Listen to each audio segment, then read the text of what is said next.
오늘은 히브리어 데레크라는 단어를 알아보려고 하는데요. 히브리어 데레크는 이렇게 생겼습니다. 이것은 한글로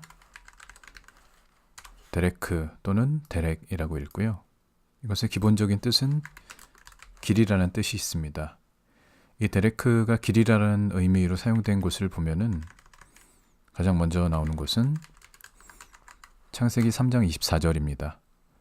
이같이 하나님이 그 사람을 쫓아내시고 에덴 동산 동쪽에 그룹들과 두루 도는 불칼을 두어 생명나무의 길을 지키게 하시니라. 여기서 이 길이 바로 데레크라는 단어가 사용되었습니다.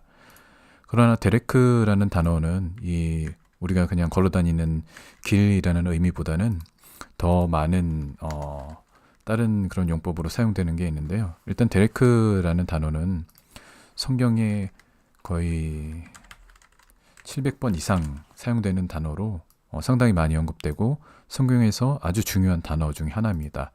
기본적인 의미로는 길이라는 의미가 있지만 그 의미보다는 상징적인 의미로 어떤 사람의 인생 또는 어떤 사람의 인생의 여정이라는 의미로 더 많이 사용되고 있고요. 이것이 이 성경 말씀에서 상당히 중요한 의미로 이렇게 사용됩니다. 우리는 이제 이 길과 관련해서 우리의 인생이 하나님께서 그런 인도하시는 곳을 나아가는 순례자의 길, 그런 것과 연관된 개념인데요. 우리 각자가 모두 그런 순례자의 삶을 살아가고 있다고 볼 수 있습니다. 그렇다면 우리의 순례 최종 목적지는 어디일까요? 히브리서 11장을 보시면은 우리 믿음의 조상들에 대해서 이렇게 쭉 언급하고 있습니다. 그리고 나서 이 조상들이 14절 말씀을 보시면은 이 믿음의 조상들이 그들이 이같이 말하는 것은 자기들이 본향 찾는 자임을 나타냄이라 라고 해서 그들이 모두 본향을 찾고 있는 자들, 그런 순례자들이라고 이렇게 얘기를 하고 있는데요. 16절에 보시면은 그들이 이제는 더 나은 본향을 사모하는데 그것은 하늘에 있는 것이라고 얘기합니다. 즉 그들은 우리의 믿음의 조상들 또한 우리들도 마찬가지로 하늘에 있는 본향을 사모하는 자들인 것이고요. 그 하늘에 있는 본향이라는 것은 뒤에 보시면은 하나님께서 그들을 위하여 예비하신 한 성이 있다라고 말씀하셨습니다. 이 성은 시편 같은 곳이나 구약에서는 주로 시온이라고 많이 언급되고 있고요. 선지서에서도 그렇게 많이 나오고 있고 계시록의 마지막에는 새 예루살렘이라고 이렇게 나옵니다. 그래서 우리 모두는 하늘에 있는 본향인 새 예루살렘을 향하여 가는 순례자들이고 그 순례의 길이 바로 우리의 믿음의 여정이고 우리의 영적인 여정인 것입니다. 하나님은 우리 앞에 생명의 길과 사망의 길을 두셨습니다. 이것은 예레미야 21장 8절 말씀에 이렇게 나오는데요. 여호와께서 말씀하시기를 보라 내가 너희 앞에 생명의 길과 사망의 길을 두었노라 이렇게 말씀하셨습니다. 우리는 이 두 가지 길 중에서 어떤 길을 택해야 할까요? 당연히 생명의 길을 택해야 합니다. 그러면 이 생명의 길로 가려면 어떻게 해야 할까요? 성경은 생명으로 가는 길이 무엇인지 여러 군데 여러 번 이렇게 말씀하셨습니다. 가장 먼저 신명기 5장 33절을 보시면은 너희 하나님 여호와께서 너희에게 명령하신 모든 도를 행하라. 그리하면 너희가 살 것이요 복이 너희에게 있을 것이며 너희가 차지한 땅에서 너희의 날이 길리라. 여기서 이제 도라고 나오는데 이 도라는 것은 원문을 보시면은 데레크, 즉 길을 의미하고 행하라라는 것은 히브리어로 할라크라는 히브리어가 사용됐습니다. 그래서 이 도를 행하라는 원문의 뜻을 그대로 보면은 그 길 안에서 걸으라라고 그렇게 나와 있습니다. 즉 하나님의 계명을 지키는 길, 하나님께서 명령하신 그 길, 하나님의 계명을 지키는 길, 그런 삶을 살 때 너희가 살 것이다. 즉 너희가 생명에 이른다는 말씀입니다. 뒤에 나오는 이 너희의 날이 길리라, 이것은 이제 구약에서 사용되는 하나님의 언약에 나오는 표현인데요. 이것은 신약에 나오는 영생과 같은 의미로 볼 수 있습니다. 또 다른 말씀을 보면은 신명기 30장 16절 말씀인데요. 곧 내가 오늘 내게 명령하여 내 하나님 여호와를 사랑하고 그 모든 길로 행하며 그의 명령과 규례와 법도를 지키라 하는 것이라.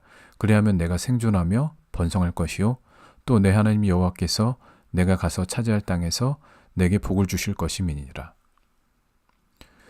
이 말씀과 관련하여서 우리가 하나 알아야 할 것이 있는데요.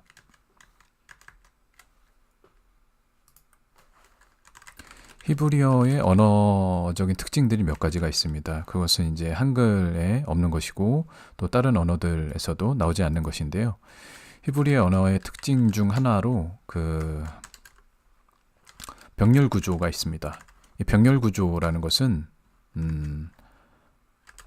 같은 의미나 같은 뜻을 가진 단어나 문구를 반복해서 배치하는 것을 말합니다. 그래서 그 같은 의미를 가진 단어와 문구들이 서로가 서로를 그렇게 설명해주는 그런 역할을 하게 되는데요.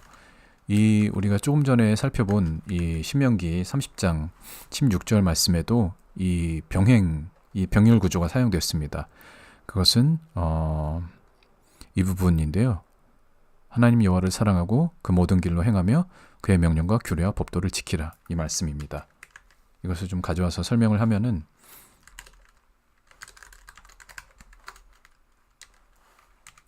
여기서 하나님 여호와를 사랑하고 그 모든 길로 행하며 그의 명령과 규례와 법도를 지키라.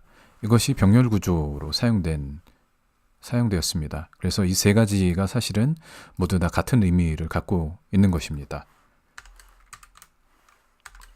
그래서 하나님 여호와를 사랑하는 것은 곧 그의 명령과 규례와 법도, 주님의 말씀, 하나님의 말씀을 지키는 것이고, 그것이 바로 하나님의 길로, 그 모든 길로 행하는 것, 그 길 안에서 걷는 것입니다. 이것이 이 세 가지가 병렬 구조로 사용됨으로써 이 세 가지가 모두가 같은 것을 말하고 있고요. 그리고 다시 성경으로 돌아가면, 그래서 우리가 하나님을 사랑하는 것이 그 길로 행하는 것이고 그의 명령과 규례와 법도를 지키는 것인데, 그렇게 하면 내가 생존할 것이다. 이 생존하다는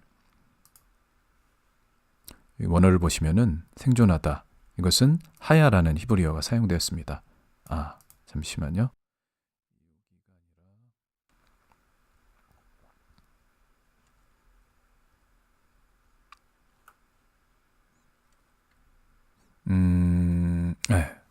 여기 있네요. 하야, 살 것이다, 생존할 것이다 라는 것은 히브리어로 하야가 사용되었고, 이 하야는 아까 살펴본 살다와 같은 의미입니다. 즉 생명을 말하는 것이죠. 그래서 내가 하나님의 말씀을 지킬 때 그것이 하나님을 사랑하는 것이고 하나님의 길로 행하는 것이고, 그것이 너희에게 생명에 이르게 한다. 그리고 또한 번성할 것이다. 그리고 너희가 차지할 땅에서 복을 주실 것이다 라고 이렇게 약속을 하셨습니다. 이 하나의 말씀, 이 신명기 30장 16절, 이 말씀 하나만 봐도 우리가 어떤 신앙생활을 해야 되고 우리에게 주시는 하나님의 복과 그 영생, 그것을 얻기 위해서 우리가 어떻게 해야 된다라는 것이 이렇게 구약에도 잘 나와 있습니다. 근데 이것은 구약에만 나오는 개념이 아니라 예수님과 제자들에게도 그렇게 동일하게, 예수님과 제자들도 사도들도 동일한 말씀을 그렇게 얘기하고 있습니다. 예를 들면은 요한일서 5장 3절을 보시면은 요한은 이렇게 얘기합니다. 하나님을 사랑하는 것은 곧 이것이니 우리가 그의 계명을 지키는 것이라. 그의 계명들은 무거운 것이 아니로다. 요한은 이렇게 바로 하나님을 사랑하는 것이 바로 하나님의 계명을 지키는 것이다, 같은 것이다 라고 이렇게 얘기하고 있고요. 예수님도 동일한 말씀을 하셨습니다. 요한복음 14장 21절을 보시면 나의 계명을 지키는 자라야 나를 사랑하는 자니 나를 사랑하는 자는 내 아버지께 사랑을 받을 것이요 나도 그를 사랑하여 그에게 나를 나타내리라. 나의 계명을 지키는 자, 예수님의 계명을 지키는 자, 예수님의 계명이 곧 하나님의 계명이죠. 예수님의 계명을 지키는 자가 바로 예수님을 사랑하는 자, 그런 자는 예수님께 사랑을 받고 또 하나님께 사랑을 받는 자입니다. 그러므로 하나님과 예수님을 사랑하는 것은 그분의 말씀을 지키는 것이고, 그리고 그것이 우리가 하나님의 길로 행하는 것입니다. 아까 보았던 이 신명기 30장 16절의 말씀과 같죠. 그래서 이것이 바로 우리를 영생으로, 생명으로 인도하는 그 길인 것입니다. 그 영생은 바로 아버지가 계신 곳, 하나님의 나라에 거하는 것을 말합니다. 이것은 요한복음 14장 6절 말씀 여기에 나와 있는데요. 우리가 이제 이런 개념들을 이렇게 알고 나서 예수님의 말씀, 우리가 이렇게 평소에 그냥 쉽게 넘어갔던 말씀, 그냥 외우던 말씀인데 이것이 이제 새롭게 보일 것입니다. 예수께서 이르시되 내가 곧 길이요 진리요 생명이니 나로 말미암지 않고는 아버지께로 올 자가 없느니라. 예수님이 바로 우리가 이것을 좀 이제 풀어서 설명하겠습니다.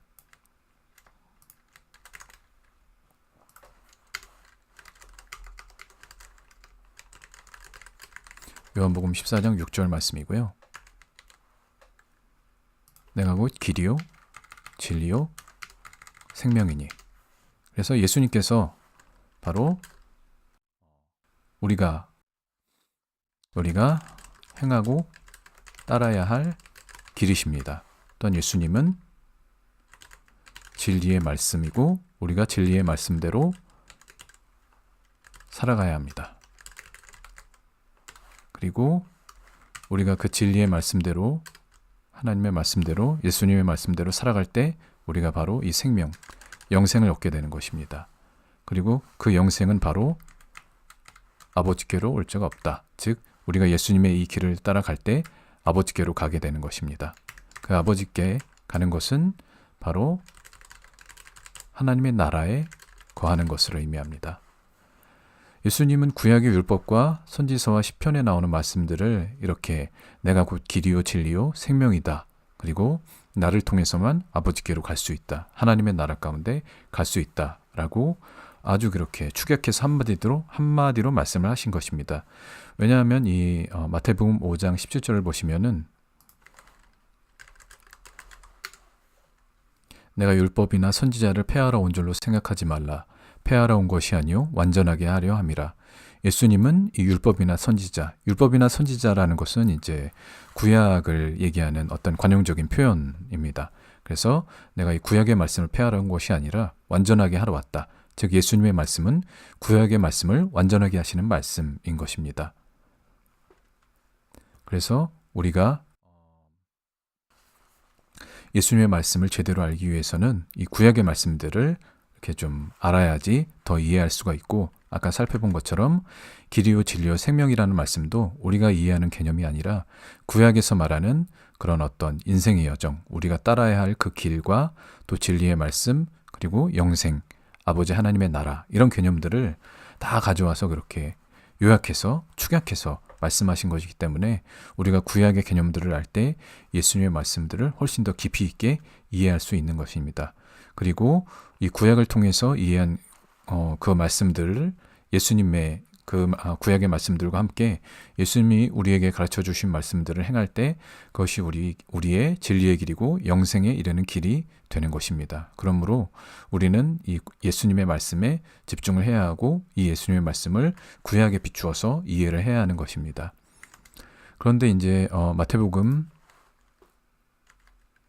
7장 14절을 보시면은 예수님은 이 생명으로 인도하는 문, 이 길이 좁고 협착하고 이것을 찾는 자가 적다라고 말씀하셨습니다. 여기서 협착하다라는 것은 헬라어로 보시면은 환란의 의미가 있습니다. 그래서 우리가 생명으로 가는 그 길에는 환란이 있고 그 길로 가는 사람은 아주 소수인 것입니다. 그래서 우리는 어떤 환란이 있더라도 끝까지 이 영생의 길을 걷는 인내와 믿음이 필요한 것입니다.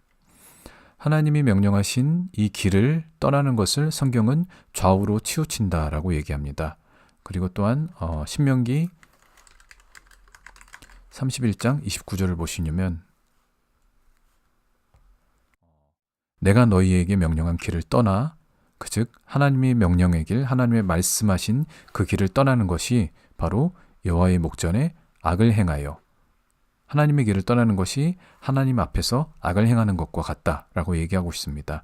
그리고 그 하나님의 길을 떠나서 악을 행하면 우리가 재앙을 당할 것이다 라고 이렇게 말씀을 하고 있습니다. 다른 구절에서는 이런 경우에 또 저주를 받는다고 나오기도 합니다. 그래서 하나님이 명령하신 그 길, 그 말씀의 길을 따르는 자, 좀 정리를 하면서 말씀을 드리겠습니다. 하나님의 길, 하나님이 명령하신 길, 말씀의 길, 이 길을 따르는 자는 생명에 이르게 되고 이 길을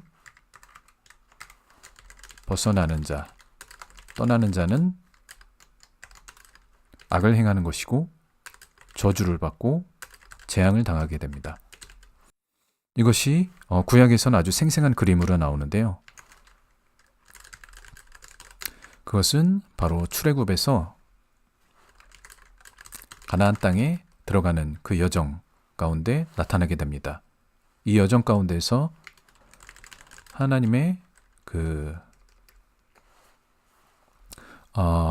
이 여정 가운데서 하나님의 언약을 믿고 그리고 명령에 순종한 자들은 하나님이 약속하시고 인도하시는 가나안 땅에 들어갑니다.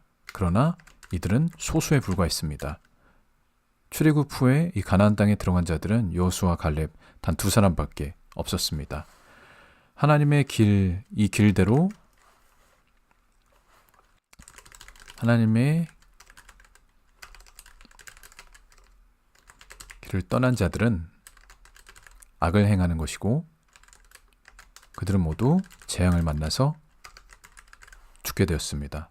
이것이 바로 구약에서 출애굽에서 가나안 땅에 들어가는 여정 가운데 바로 하나님의 길을 따르는 자들과 그 길을 따르지 않는 자들이 어떻게 되는지를 아주 우리에게 생생하게 보여주는 그 그림입니다. 그래서 우리는 그 길을 하나님께 가르쳐 달라고 구해야 합니다. 왜냐하면 그것은 우리의 눈에 보이는 것이 아니고 우리가 판단할 수 있는 것이 아니기 때문입니다. 잠언에 보시면은 이런 말씀이 있습니다. 잠언 14장 12절에 어떤 길은 사람이 보기에 바르나 필경은 사망의 길이니라.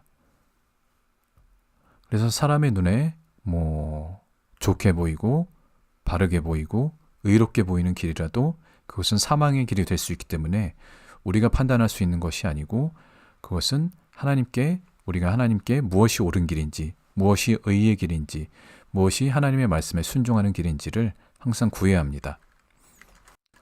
출애굽기 18장 20절을 보시면은 그들에게 율례와 법도를 가르쳐서 마땅히 갈 길과 할 일을 그들에게 보이고 이런 말씀이 있고 또 시편 119편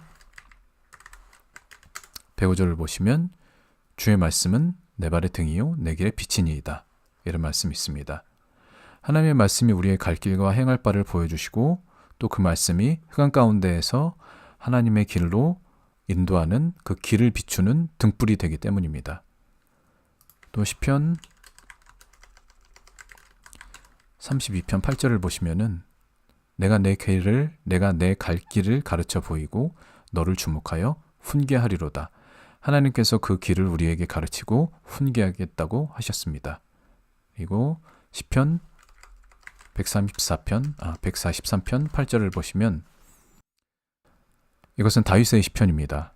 다윗이 이렇게 고백을 합니다. 아침에 나로 하여금 주의 인자한 말씀을 듣게 하소서. 내가 주를 의뢰함이니이다. 내가 다닐 길을 알게 하소서. 내가 내 영혼을 주께 드림이니이다. 우리도 이 다윗의 고백처럼 매일 하나님께 주의 말씀을 구하고 우리가 가야 할 길을 가르쳐 주소서라고 구해야 할 것입니다. 다윗은 이 시편의 고백처럼 항상 하나님의 말씀을 구하고 그 길로 행하였기 때문에 후대의 역사가들은 이 다윗에 대하여 이스라엘의 모든 왕들이 따라야 할 그 귀감으로서 성경에 기록해 놨습니다. 예를 들면은 열왕기하 22장 2절을 보시면은 이 요시야라는 유다의 왕이 여호와 보시기에 정직히 행하였는데 그것이 그의 조상 다윗의 모든 길로 행하였고 좌우로 치우치지 않았다고 얘기합니다. 이처럼 성경은 이스라엘 왕들이 정직히 행하는 그 길이 바로 다윗이 행했던 그 정직한 길, 하나님의 말씀을 구하고 행했던 그 길이라고 얘기를 하고 있습니다. 신명기 8장 6절을 보시면은 우리가 이렇게 하나님께 가르침을 받고 그 말씀을 따라 길을 가는 것이 바로 하나님을 경외하는 것이라고 나옵니다. 내 하나님 여호와의 명령을 지켜 그의 길을 따라가며 그를 경외할지니라. 여기서도 하나님의 명령을 지키는 것이 그의 길을 따라가는 것이다 라고 병렬 구조로 같은 뜻으로 얘기했고, 그것이 또한 하나님을 경외하는 것이다 라고 이 세 가지를 병렬 구조로 이렇게 얘기하고 있습니다. 또한 잠언 4장을 보시면은 내 아들아 들으라, 내 말을 받으라, 내 말을 들으라, 그리하면 내 생명의 해가 길리라. 즉 하나님의 말씀을 들을 때 이것이 영생에 이르는 길인데요. 11절에 보시면은 내가 지혜로운 길을 내게 가르쳤다 라고 얘기하고 있습니다. 즉 이것이 바로 지혜로운 길이고, 그래서 하나님의 말씀을 듣고 받으면 이것이 생명의 해가 길고 영생을 얻게 되고, 그것이 지혜로운 길이고 또 뒤에 정직한 길이라고 나오고 있습니다. 즉 이것이 바로 우리가 구해야 할 지혜인 것입니다. 우리가 지혜를 구하는 이유는 하나님께서 인도하시는 그 길을 걷기 위해서 그 길을 매일 말씀을 통해서 가르쳐달라고 구해야 하는 것입니다. 신약시대 이스라엘 백성은 하나님의 길을 알지 못했고 그것을 떠나서 좌우로 치우쳐져 있었습니다. 그래서 잠언 말씀을 보시면은 예를 들면 2장 13절, 이 무리는 정직한 길을 떠나 어두운 길로 행하며, 이 정직한 길, 아까 나온 그 다윗이 행한 정직한 길, 하나님의 말씀대로 행하는 그 길을 떠날 때 그들이 어두운 길로 이렇게 가게 된다고 얘기하고 있습니다.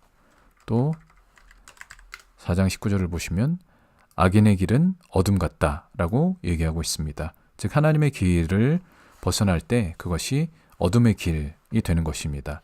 그래서 이스라엘 백성에 대해서 마태복음에는 이렇게 나와 있습니다. 그들이 하나님의 길을 떠났기 때문에 그들이 바로 잠언에 나온 것처럼 어둠의 길, 흑암에 앉은 백성, 그리고 사망의 땅, 그늘에 앉은 자들, 이렇게 얘기하고 있습니다. 이 흑암과 사망의 그늘이라는 개념은 사실 이것도 구약에 나오는 개념인데요. 시편 107편에 나오는 개념입니다. 여기서 10절부터 보시면은 사람이 흑암과 사망의 그늘에 앉으며 곤고와 쇠사슬에 매임은 라고 이렇게 나와 있습니다. 그리고 11절에 하나님의 말씀을 거역하며 지존자의 뜻을 멸시함이라. 여기도 마찬가지로 하나님의 말씀을 듣지 않고 하나님의 길을 걷지 않을 때 그들이 흑암과 사망의 그늘에 앉게 된다라고 동일하게 이렇게 나와 있습니다. 이것을 이제 13절에 보시면은 그들이 이런 상태에 있을 때 하나님이 그 환난 중에 있는 이자들에게 그들이 부르짖을 때 그들을 그 고통에서 구원하신다라고 나와 있습니다. 이 고통에서 구원하시기 위해서 하나님께서 바로 우리 예수님을 그들에게 보내신 것입니다. 예수님의 이름이 히브리어로 예슈아이고 그 예슈아가 바로 구원인 것입니다. 다시 마태복음 4장 16절로 가시면은 하나님께서 이 이스라엘이 흑암과 사망의 그늘에 앉은 그 상태에 있었는데 그들에게 빛을 비추셨습니다. 그리고 17절은 이 빛을 비추신 것이 이 빛이 무엇인지 이렇게 말씀하고 있는데요. 그것은 바로 예수님께서 이때부터 예수께서 비로소 전파하여 이르시되 회개하라 천국이 가까이 왔느니라. 즉 이 흑암과 사망에 앉은 이스라엘에게 구원의 생명의 빛을 비추셨는데 그 빛은 바로 예수님을 통해서 나오는 빛이고 그것은 예수님의 천국 복음의 말씀인 것입니다. 그러므로 결론적으로 우리가 영생의 길로 가려면 이 예수님의 천국 복음을 듣고 지켜서 행하여 그 길 안에서 걸어야 합니다. 그리고 그것을 위해서 그 천국 복음의 말씀을 우리가 날마다 가르쳐달라고 구해야 합니다. 요한복음 14장 26절 말씀을 보시면 보혜사 아버지께서 내 이름으로 보내실 성령 그가 너희에게 모든 것을 가르치고 내가 너희에게 말한 모든 것을 생각나게 하리라. 우리 예수님께서 이제 부활하시고 승천하신 후에 예수님께서 내 이름으로 보내실 성령 그가 너희에게 모든 것을 가르칠 것이다. 그 모든 것은 바로 내가 예수님께서 우리에게 말씀하신 그 모든 것. 그래서 여기서 이 말씀을 보면 예수님이 말씀하신 모든 것, 예수님의 말씀을 우리에게 가르쳐 주시는 분이 바로 예수님의 이름으로 오시는 성령님이신 것입니다. 그러므로 우리는 이 성령님께 예수님의 말씀을 가르쳐 달라고 날마다 구해야 하고 우리는 이 성령님의 이 가르침을 받아서 예수님의 천국복음, 예수님께서 우리에게 가르쳐 주신 그 말씀대로 행하고 주님의 길로 행하여 하늘에 있는 우리의 본향, 새 예루살렘, 하나님 나라의 그 영생에 이를 때까지 이것을 계속해야 할 것입니다. 그래서 우리 오늘 살펴본 이 데레크, 이 길, 데레크라는 개념은 창세기부터 계시록까지 성경 전체에서 아주 중요하게 나오는 개념입니다. 오늘 들으신 내용을 기억하고 성경을 읽으실 때 이런 개념들을 이렇게 나올 때 이 개념들을 기억하시면 좋을 것 같고요. 또한 우리가 모두가 이 길을 걷는 그 영생을 얻는 그런 자가 되기를 원합니다. 오늘 강의는 여기까지입니다. 감사합니다.